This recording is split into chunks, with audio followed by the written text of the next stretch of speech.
Pengalaman. Iki aku tak takon karo Agnes Sirkuso kuwi. Nggih. Asli kuwi saka ngendi? Aku? Heeh. Asli ku saka Hongaria. Ngendi? Hongaria. Hongaria. Jenengan ngertos Hongaria mboten mo? Ngerti. Ngendi kuwi? Alah, Kidul Pathuk ae. Kidul Pathuke Dlingo ya, Mo. Dlingoria ngono. Dlingoria. Hongaria, ora ngerti, Mo. Tadi rasaku yo. Iki sing ngomong ki ora nyaman. Ndang kok Agnes to iki. Kok padha. Rasaku ora nyaman, duwe bojo yo ngopeni ora, ngerteni ora, gemati ora, malah lunga wae. Ning cakrukan karo koncone. Berarti nek tuku-tuku iki yo nganggo duite dhewe. Oh iya lah rumangsamu. Berarti ya padha wae yo. Pokoke tak kandhani pengalamanku nek iku wong lanang duwe bojo sinten ya wis mesti nyambut gawene sudo wis modale mung pawitan dengkul lah. Ayo kepiye goleki solusi? Wah, senenge kaya ngene bunga atiku. Atiku ya bunga. Luwih bunga atiku. Iki calon mbokmu apa ya? Kok kaya yangku mbiyen iki. Aku mbiyen tau ndiyang kaya ngene iki turunan saka Walandi. Oh, tak kira turunan Nabi Adam. Iki sapa iki, Aku iki Agi. Bojone Mas Dalijo. Agi ngopo? Ya Agi, jago ngaruh raimu.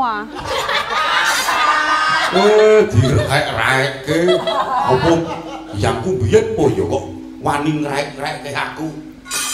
Ya ora apa-apa. Iki Agnes Sirkuso. Sirkuso rumangsane. Sirkuso iki kirek dhewe. Sirkuso. Banyak begini. Iki kancane sapa kok sindene ada meneng wae iki. Niki napa leres? Pacare riyen jenengan mo? Iya. Kok peningkatan jenengan selerane? Kok cantik banget ya, Mbak? Mbak, panjenengan niku tiyang pundi? Kula? Nggih. Kula saking Sabrang mriko. Oh, Sabrang. Saking Sabrang. Iki saking Sabrang. Sabrang. Betorak dhewe ya. Boma. Adine jorosan. Adine jorosan. Nah. Ngene lho, Mbak. Aku saiki aku takon. Iya. Jenengan wong Sabrang, tapi jenengan kok kelungan, berarti ini neng Jawa jenengan. Oh, jenengan dapat suami orang Jawa. Oh, gitu. Iki bojone Dalijo. Bojone Dalijo. Oh, Pak Dalijo. Kok bojone ayu banget ya. Bojone ayu. Ora ngira aku nek Pak Dalijo kaya ngono kae. Rupane Dalijo iki jan jijiki kaya ngono kae kok. Iso dhe bojo Walandi iki. Oh iya. Tapi nek saka brajangane ketoke goben ya. Goben. Iki wis iki lho ditumbaske iki ana cincine we apik ki cincine. Wis sindike sindike apik banget. Iki cincine iki yo ben karo ngene dhewe delok entuk kene to. Kowe iki do ngadeg kok. Ngadeg kok sing aku niku iki sapa? Waduh, Pak Isa. Ya nama iki delok to. Adewe kebayake nak kok ngene. Iki cetha beda yo larang delok. Kene larang beti dhek ketok open yo. Ketok elegan. Dikruyuk. Jenengan kalau sama Pak Dalijo dibeliin apa-apa gitu ya? Awake dhewe nang hari-hari Dibeliin opo? Kali barang ya. Dibeliin opo? Ya ini sama Ya ora tuku dhewe nyambut gawe dhewe. Tekono. Mbak Agi kok iso putih ya ngono kuwi tekono resepe opo? Mbak, kalau putih itu berarti disuntik putih sama itu dibeliin gitu sama Pak Dalijo sama Ora. Di watu ijo. Mas Dalijo iku gajine sesasi. Iku gajine mung 2 yuta. Iku mesti tanggal 5 dikei nyang aku. Tanggal 6 jaluk 500. 500 dari 1 yuta 500. Tanggal 10 jaluk 600. Dari 900. Terus tanggal selangkung biasanya jaluk 500 neh. Kari iya, terus jaluke saben dina lauke iwak opo sapi opo. Berarti nyampe apa iso berarti tombol sesasi. Aku tombol pol. Tombol pol. 100.000 dienggo sesasi piye? jaluke laos sapi saiki piro sak kilo? Lah mikir wong lanang iku. Sapi po sandal kuwi sing lawu. Wong lanang iku upama udut kaya Mas Dali Jonigo ya sampe dina iku udude wae nek ora seketemu ya mesti entek lho. Waduh, mesti kuwi 2 bungkus ya. Tapi kuwi cetor 2.000, 2 juta udah dikasih semua. Itu benar semua. Aku jane akil Mbak, aku jane asline ora masalah duit, aku duduk apa jenenge wong wedok sing ngapa niku material pembangunan niku lho.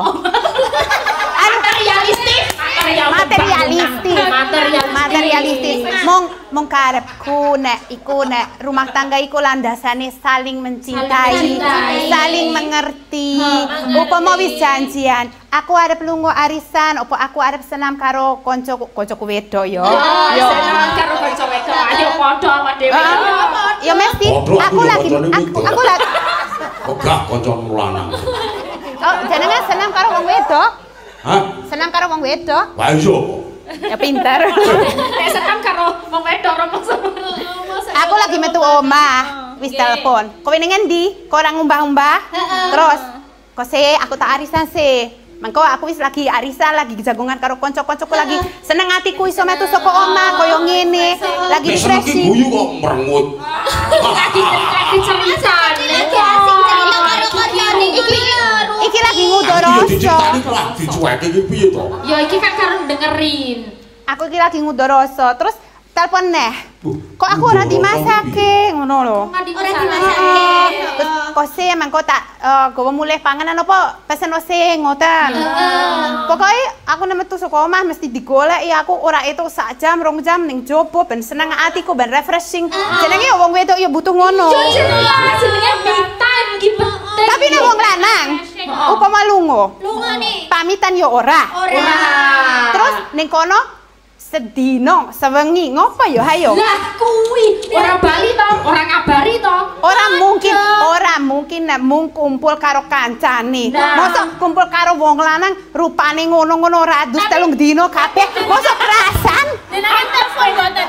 Heeh, betul ya. Diangkat mboten. Telepon piye? HP-ne ditinggal. Waduh, ya wis. Nah HP-ne ditinggal. Iki aku tak takon karo Agnes Servoso kuwi. Nggih. Asli kuwi saka ngendi? Aku. Heeh. Asli ku saka Hongaria. Ngendi? Hongaria. Hongaria. Jenengan ngertos Hongaria mboten mo? Ngerti. Ngendi kuwi? Alah, Kidul Pathuk ae. Kidul Pathuke Dringo ya, Mo. Dringoria kok. Hongaria. Hongaria, ora ngerti, Mo. Tadi rasaku yo Iki sing ngomong ki ora nyaman. Bidang kok Agnes to iki. Kok padha.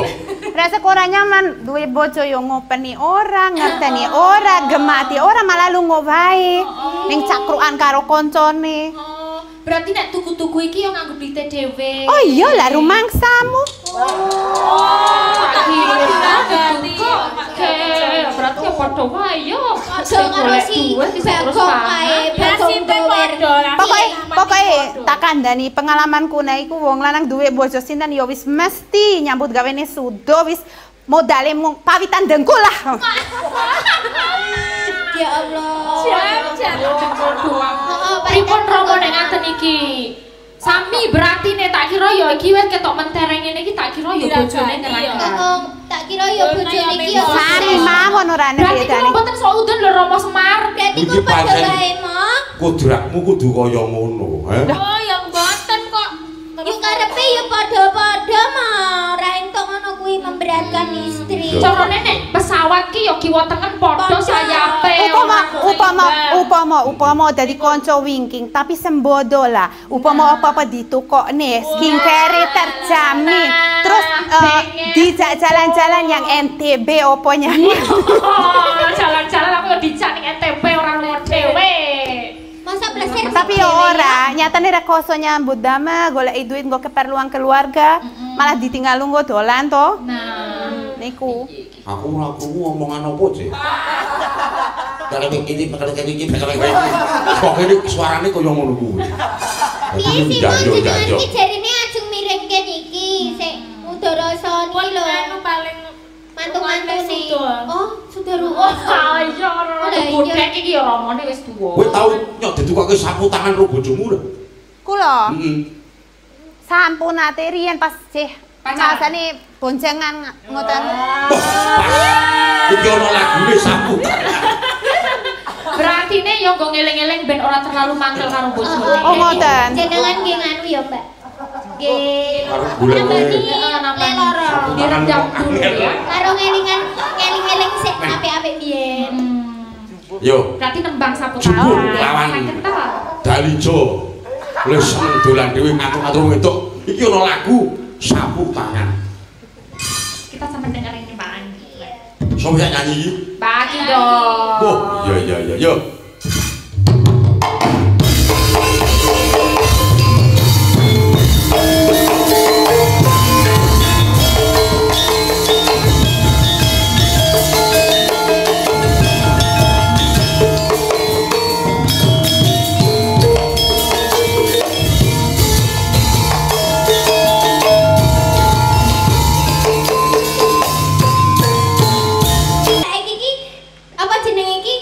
Apa? Banyu ki milih ning endi? Banyune sapa? Nek ngomong wae aja waton lekop dipikir nek ra iso ngomong aja ngomong. Iki disoting aja ora-ora. Ngono. Akeh pisan iki Semar kok metu sore ya iki. Metu awal-awalan. Kala-kala yang ngrungokke curhate mantu-mantune iki lho.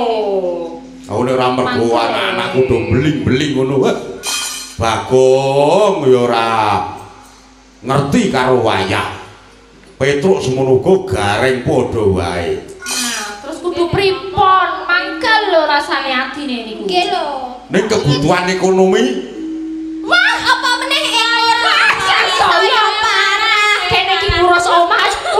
Yo ayo ngurus omah, isih golek dhuwit. Kono nek lunga caluk sangu. Wah, wis parah sing. Bisa nuruti. Isih Nuruti barang. ya ta. Berarti iki wis jaluke aduh werna coba jero. Terus kok kaya ngono lho. pripun? Pripun? Aku nak yo wedi to. Nek Bagong Sipran aku nek Pedrojo. kuwat iki. Kok padha. Nek ra ngabari, iya nek kuwi tenanan ketemu kancane. Nek golek wedokan. Waduh, ya kuwi Mbak. Piye? Curiga kowe. Aku to aku Joan. Gak berdino-dino, berminggu-minggu Nah. malah. Yo kok pirang-pirang dina to? Pirang dina? Pirang dina? 3 minggu. Duh, ketoke dhewe golek anu Engko bebek Petruk ki gantung gede. Ngene. nek gantung karuan. Ngene anak-anakku wedok Nggih. aja gampang suudon, to. Wis, aku ngerti keluh kesahmu kabeh. Saiki digoleki bukti lan nyatane, ngono wae. Yo ora. Nek nyoto anakku Petruk gareng Bagong kuwi nalisir saka angger-angering keluarga. Aku sing bakal ngenehi pakungan. Nggih. Oke, ngono ya. Siap. Diloske sikikku digoleki meneh. Nggih.